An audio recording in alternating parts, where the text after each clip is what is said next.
Hello and welcome to Model Restorations. I'm Jerry.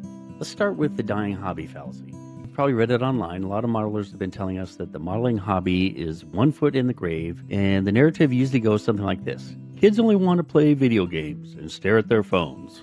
Or, once the current generation stops building, the hobby dies. Also, kids don't know how to work with their hands anymore.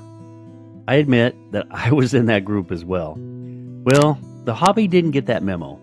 As we move through 2026, aren't just healthy, they're looking like they've been drinking 20 Red Bulls all at once. Woohoo! Far from shrinking, the global plastic market is in a massive youth-led renaissance. Yeah, I said it, youth-led. By the end of 2024, the market was valued at $4.59 billion, and that's in US dollars. And of 2026, we are cruising towards $7.9 billion. It turns out that the doom and gloom was just lack of ventilation from all that model cement. If you want to find a power plant of this growth, we have to look at Bandai Namco. Their 2025 and 2026 financial reports are basically a victory lap. In the first quarter of fiscal year 2026, Gundam-related revenue hit approximately $443 million US dollars. But why is that? Well, it's because Bandai realized that maybe people in their 20s don't want to spend 10, 12, 13 hours building a model. So by perfecting high-tech, snap-fit engineering, they lowered the barrier to entry from master builder to, I can follow IKEA instructions. Series like The Witch from Mercury and the Gundam Seed Freedom acted as a media pipeline, turning anime viewers into kit builders. These new builders aren't just playing with robots. They're gateway for a large part of the industry.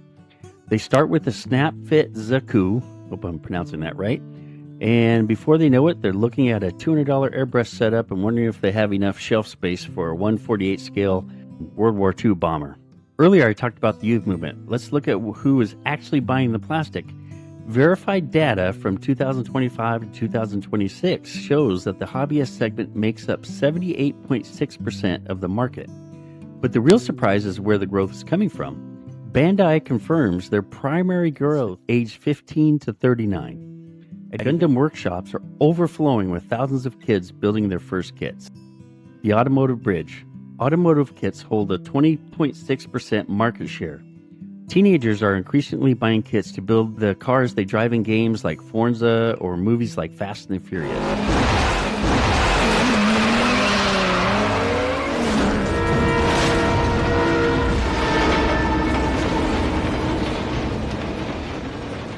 At the 2025 IPMS National Convention, the Make and Take programs were brought back specifically because of high demand from younger families. While Gundam wins the global tech war, the soul of the American scene is still found in the garage with Round 2 and Revell. While certainly there are other companies still producing automotive content, we will stick with the big two. But let's get the corporate family tree straight first. Round 2 is the parent company making sure our favorites stay on the shelves. They are the stewards of AMT, MPC, and Power Lights, just to name a few. While Revell merged with Monogram in 1982, eventually becoming just Revell. Round 2 has revitalized the 1/24th and 1/25th scale market by reissuing vintage tooling with a focus on custom culture.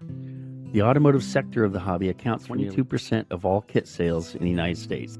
And those sales are being bolstered by skill level 2, it's, the ones that require glue and paint. Younger builders aren't just building stock vehicles either. They're using these kits as canvases for drift builds or Fast and Furious type customs. The classic American muscle car is still relevant 50 years later.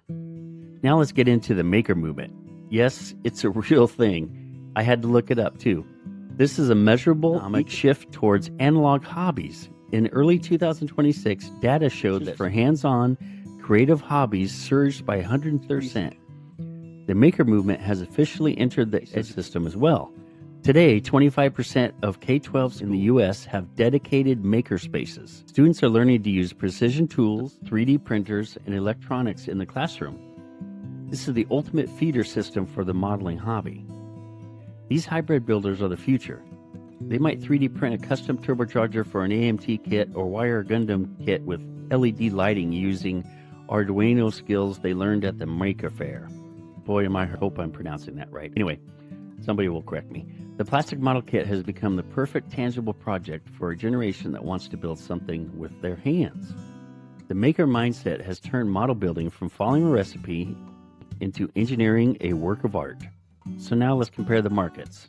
Many people mistake a shift in style for a decline in interest. While military modeling, the Tamiya tanks and Hasegawa planes remains a stable, high-skill stronghold for collectors, it is now part of a larger ecosystem. The skills are transferable. A builder who starts with a snap-fit Gundam learns the basics of kit building. Then they move to round 2 automotive kit where they learn painting and decals. And finally, they might tackle a highly detailed military or airplane model to master weathering and historical accuracy. The beginner segment of the market is currently the largest. Now you might be thinking, that's just corporate talk. How do we know people are actually building? So for proof, let's take a look at where the community is gathering. In the digital age, the hobby has moved to social media, and the numbers are staggering.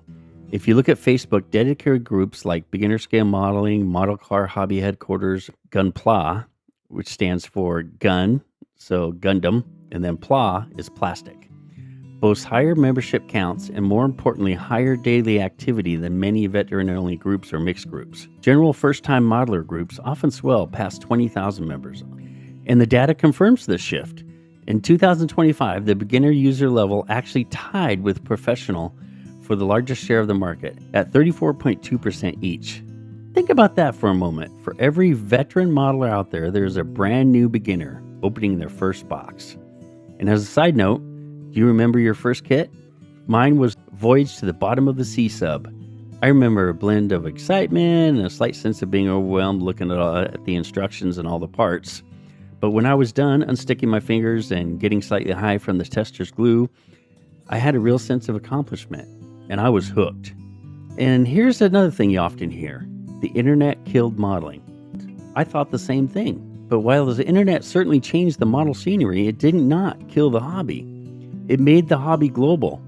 Online stores now account for 42.3% of the market, growing at a staggering 7.2% each year. For a lot of companies, online sales are 60% of their income. Social media engagement for modeling has jumped 40% year over year. The demand is so high for many new releases that they often sell out in pre-orders. That's not what a dying industry looks like. So as we look towards 2030, the outlook is incredibly strong. The industry is now more resilient than ever.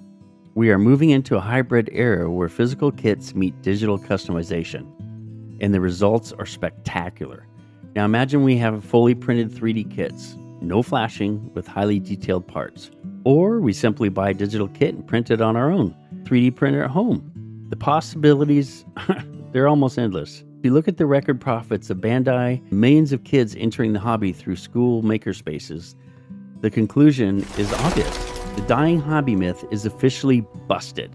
We aren't watching the end of an era, we are living in possibly the golden age of plastic model kit. The community is bigger, younger, and more technically skilled than it has ever been. So go out there, support round 2, buy that Gundam, and for heaven's sake, start working in that pile of shame that's buried deep in your closet. The future is plastic, and it's looking better than ever. And if you want to see some more, check out this video